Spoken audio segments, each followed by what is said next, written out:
Welcome back, everybody. This is Professor Sebastian. We're in our Calculus 3 class notes at the bottom of page 37. We just finished example 34. Now we have a question. So this idea of torsion.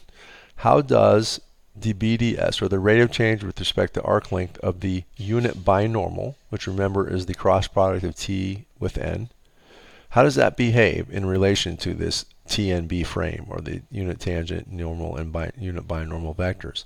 That is, what we're asking is, how does the curve twist, right? How does that binormal, which is pointing directly up from T and N, think about that helix going around in that picture I drew of the airplane and the TNB frame, how does the curve twist? Well, okay, so what is this? Well, we know that the unit binormal is t cross n, so it's the rate of change with respect to arc length of t cross n. So this is a vector multiplication, so you use the product rule. So it's dTds cross n, right, plus t cross dn ds.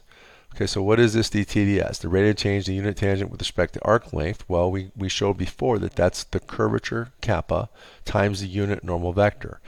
Now, any vector where I take the cross product of itself with itself will end up being the zero vector. You can do that in general and show that to yourself. It's pretty easy to see. Okay, so this piece of it's zero. Doesn't add anything to what it tells us about how the curve twists.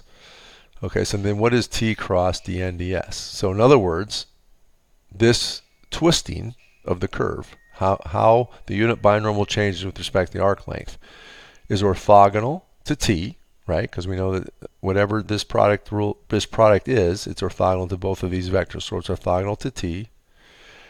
And then it's also orthogonal to the unit binormal vector, since the normal is orthogonal to the unit binormal vector. So it's orthogonal to n. Okay? So it's orthogonal to t, and it's orthogonal to n. Okay? So that means that, no, it's orthogonal to b. I'm sorry. I was drawing my yeah, it's orthogonal to b because n is orthogonal to b, right? So what that means is, if it's orthogonal to both t and to the unit binormal, then it has to be in the direction of the unit normal. Sorry, not orthogonal to n. It's that b is orthogonal to n. So this guy is just orthogonal to n here, which makes it b. So the BDS is in the direction of n. Okay? So we don't know exactly what its scalar component is, but we're going to say that it's some constant, and I'm just going to call it minus tau, and I'm going to think of tau as being a positive constant in the direction of n. So then dBds dot n is minus tau n dot n, which is just minus tau. So what this tells us, the biggest thing I'm trying to get from you right here is that the torsion, or the twisting of the curve, is some constant times the unit normal. It's in the direction of the unit normal vector.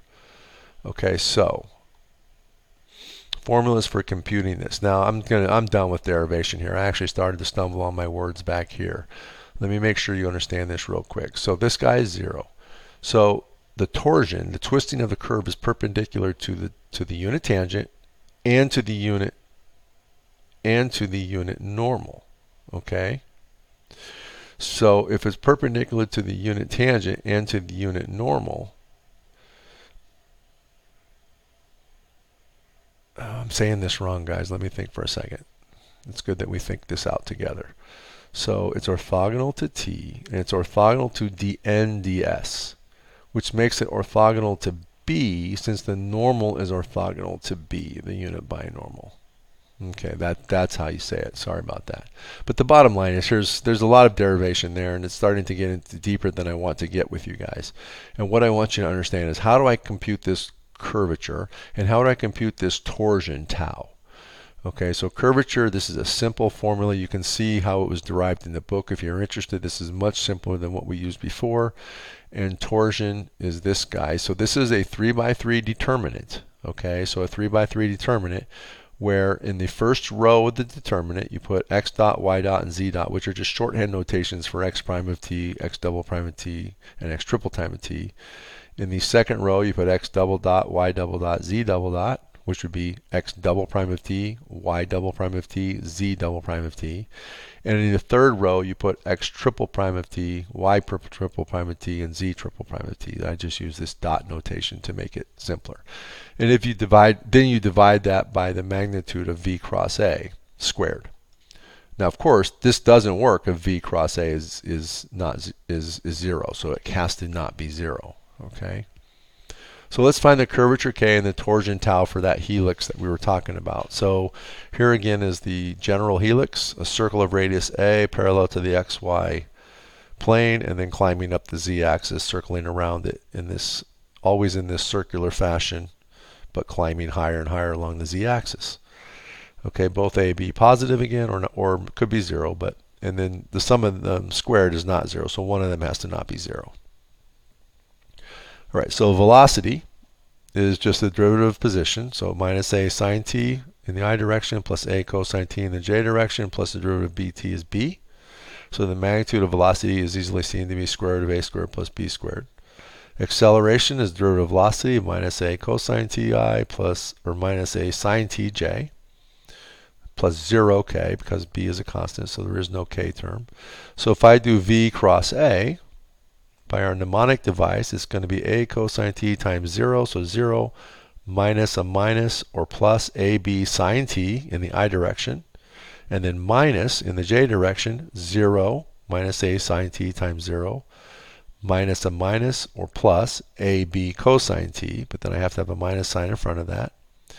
And then for the k direction, it's a squared sine squared t minus a minus or plus a squared cosine squared t, and that simplifies to just be a squared by using the, again, the Pythagorean identity of sine squared t plus cosine squared t equals 1. So the magnitude of v cross a, I get a squared b squared sine squared t plus a squared b squared cosine squared t. Factor out the a squared b squared, I have sine squared plus cosine squared is 1, so that goes away again. That Pythagorean identity makes it 1. And then a squared squared is a to the fourth. So of these two terms, I can factor out an a squared, so I get a squared times the quantity b squared plus a squared. I can factor out the square root of a squared, which is just a, because a is either positive or 0, times a squared plus b squared under the square root. So curvature, kappa, is that magnitude, this guy, a times the square root of a squared plus b squared, divided by velocity, magnitude of velocity or speed, cubed. Magnitude of velocity is a squared plus b squared under the square root. So if I cube it, I get it to the 3/2 power. So the 1/2 power and the 3/2 power cancels to give me just a squared plus b squared in the denominator. So I get a over a squared plus b squared. So there's the curvature. So that was a lot easier finding it this way, or at least it's more methodical finding it this way. You can just apply that formula. Then we found it the way we found it before. And then x dot, y dot, z dot, etc. Using, again, this 3×3 determinant, you come out to get a squared b squared. When this is all said and done, it's a pretty simple determinant. You can check it out. So tau is a squared b, right here, over the magnitude of v cross a squared. So a squared b divided by a squared times the quantity a squared plus b squared gives me b over a squared plus b squared. So tau, the torsion constant, is b over a squared plus b squared. So from this last equation, we see that the torsion of a helix about a circular cylinder is constant. In fact, constant curvature and constant torsion characterize the helix among all curves in space. So there's a constant curving and a constant twisting that every helix has that's unique to it. No other curve has that uniqueness. So this following last thing here on page 39 is a summary of the computational formulas for curves in space, and this will be on your formula sheet, so you don't have to memorize any of this stuff, but just take a look at these. Make sure you understand each piece. We've gone over each of these. So the unit tangent vector, the binormal vector, the torsion. Okay, what torsion is, this is what it is, but we don't want to compute it that way. This is the formula for computing it. The principal unit normal vector, the curvature, and the tangential and normal scalar components of acceleration, where a sub t, the tangential component, is the derivative of speed, and a sub n is curvature times the speed squared. Or, easier, this way, because we don't want to always have to compute curvature, which can be long and complicated. So we'll do it this way, which is once we have a sub t, that means we have a sub n if we can get a in terms of I, j, and k easily.